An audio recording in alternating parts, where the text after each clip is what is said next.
When in doubt, look to something much smaller. Aquadonk Side Pieces is the first bit of Aqua Teen news we have seen in 7 years. I vividly remember the news spreading around mid-2021, and we even got a preview showcasing what this new spin-off entails. It's essentially a day in the spotlight for all the side characters and villains we've come to see throughout the series. It sounded really promising, and I was hoping they would deliver once these episodes started to drop. Eventually, they made their way onto Adult Swim's YouTube page near the end of April, lasting 2 weeks with 10 episodes worth of content, which before I get too carried away with this is what I'm going to be taking a closer look at today. These minisodes aren't that long, in fact they last for about 3 minutes at most, but what we got here is surprisingly solid and well worth the investment. So just for funsies, I figured we'd work our way through one episode at a time and see what we got going on in the Aqua Teen neighborhood in this current year. This is my personal look at Aquadonk Side Pieces, so let's dive right in. Starting off with the return of Hand Banana. Off the bat, this is exactly what it says on the tin.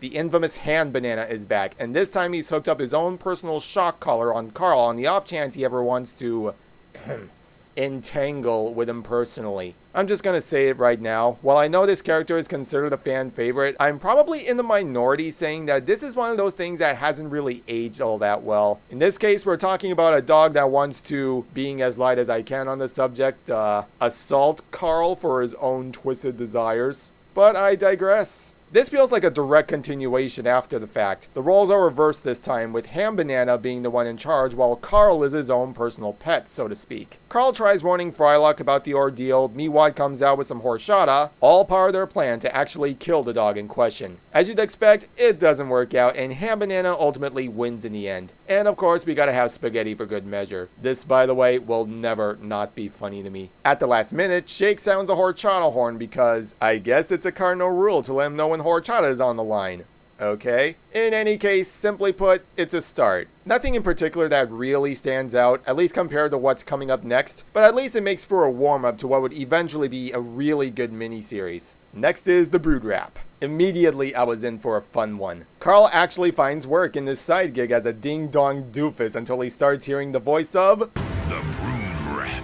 Ugh. Raps. Raps are for pussies. Fans out there will immediately recognize this legendary figure as the Brood Witch, dating all the way back to season 2. And let me tell you right now, what I just watched makes that episode look like it was hardly trying. I mean, the description of the Brood Witch itself is iconic gold, but this one goes way over the top in terms of the graphic depictions that it's actually worth hearing for yourself. I guess they're taking full advantage of the fact that they're strictly online now, allowing them to get away with much more than they could on television. One of these instances includes actually hearing the characters say the fuck word now, which I find all the more hilarious just thinking about it. As things wrap up, guess who just so happens to be receiving the Brood Rap? It's a good thing this rap actually thought not to include sun-dried tomatoes this time. No idea what Shake was thinking though, heating up loose change like that. This one is among my favorites in the miniseries, no question about it. And the fact that it picked up after something like Ham Banana speaks volumes of how much these people still got it after 7 years of lying dormant. MLP Pants University. This one was actually hinted at by MC Chris himself. 3 episodes in, and we get the long-awaited return of MLP Pants. And right off the bat, I want to say this felt just like old times. It's like he hasn't changed a bit voicing this abnormally giant spider creature. How do I do it, MC? Shut up, man! I'm trying to tell you right now!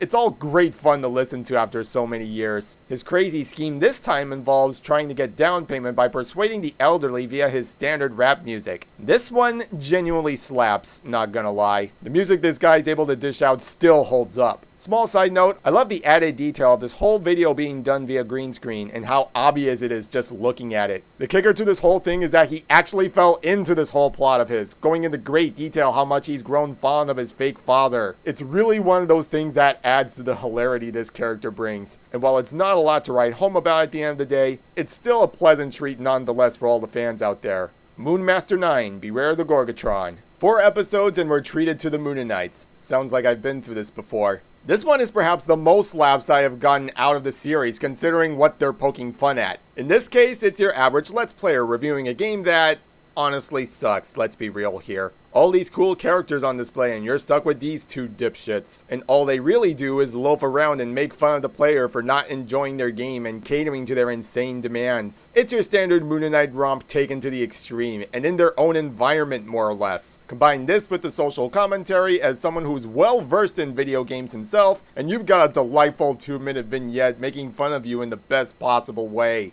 Frat Aliens, Hell Week. Halfway through the series, and this one is pretty average for my liking. Thankfully, all these shorts are excellent in their own right, so I can't really single one of these as being bad or worse than the other. And all that said, this one still has its perks, such as hearing Patton Oswalt lend his voice talent to the show once again, who honestly still gives a grade A performance as DP and Skeeter after a decade or so. Now, if only they could bring back Jesus Ezekiel Jesus, that would be worth watching. So this episode sees the Frat aliens performing some rite of passage as they enter adulthood, or so they want us to believe anyway. They duct tape each other to one single pile as everyone plans to drag each other back to campus. But this being the Frat aliens, of course they use this as an excuse to get tanked. They hit the gas station and stock up on booze, only to get stopped by the fuzz and jailed behind bars. If anything, this feels like I'd have to be in on the joke to understand it better. Like, I need to be part of a fraternity group to get it. Then again, I'm not sure if this is really the case, as I can still get my fill from their first appearance and enjoy what's on display as I would any other episode. So, I don't know, this may feel like a lesser watching to me, at least compared to all the others in the bundle. Either way, the performance still saves it for me, so that's something worth walking away with, all this said.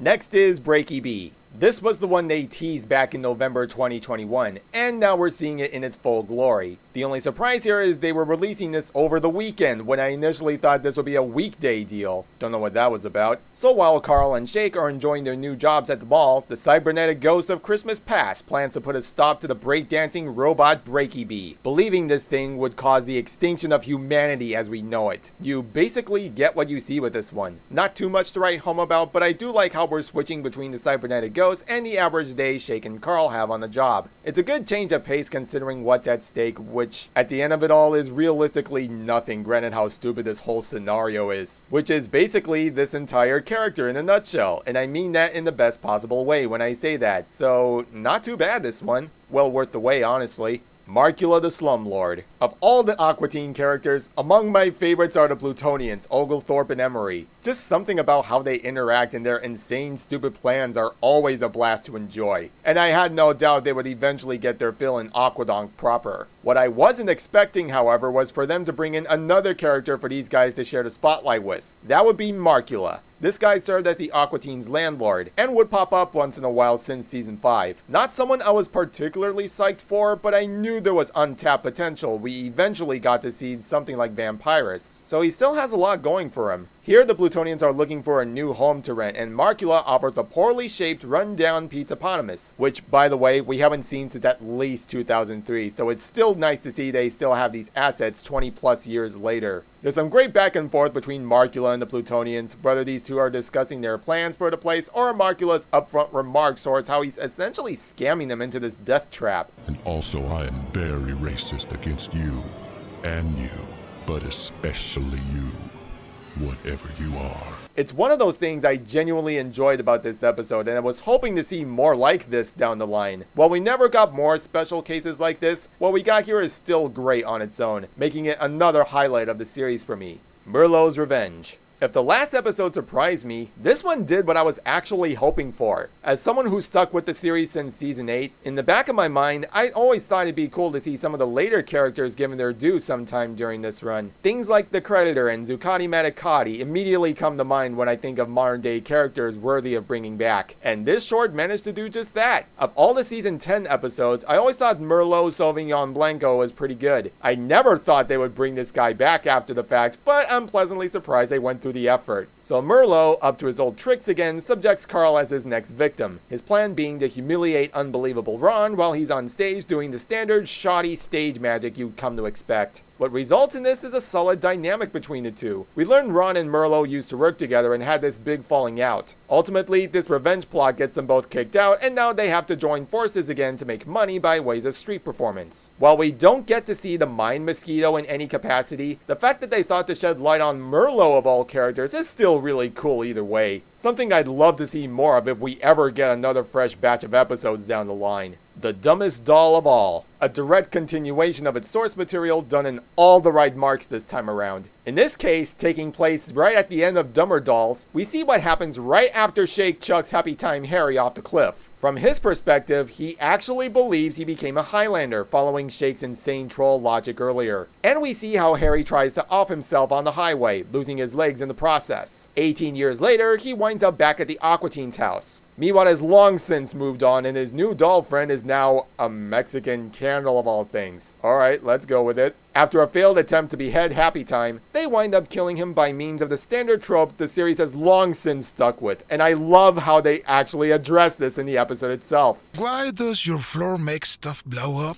I'm with you on that. This is one of the better episodes, honestly, and hearing David Cross give his best was well worth it in the long run, even if there were technical issues on the day this first released. I don't know how you mess something like this up, but I guess that happens sometimes. And lastly, we have Ham Banana's demise. Final episode of Aquadonk, and they're finishing this right where it began. Ham Banana actually starts getting tired of Carl as he has his eyes set on Shake next door. This whole thing plays out like an old married couple arguing with each other, which would be funnier if it wasn't for the fact this is tied to Ham Banana of all characters. I'm still not sure how to feel about this thing. Carl warms him right up, they have a little bond of sorts, until it turns out this whole thing was actually a setup. This time it's Carl who gets the upper hand, as not only did he think to glue Ham Banana on the off chance this would ever happen, but he also takes him to the vet to have him spayed, neutered, and possibly put to sleep, until he sees how much it'll cost. Now he's gonna wait him out until he croaks. Either way, it's really surprising to see Carl actually get his comeuppance after God knows how long, and I couldn't think of a better note to end on.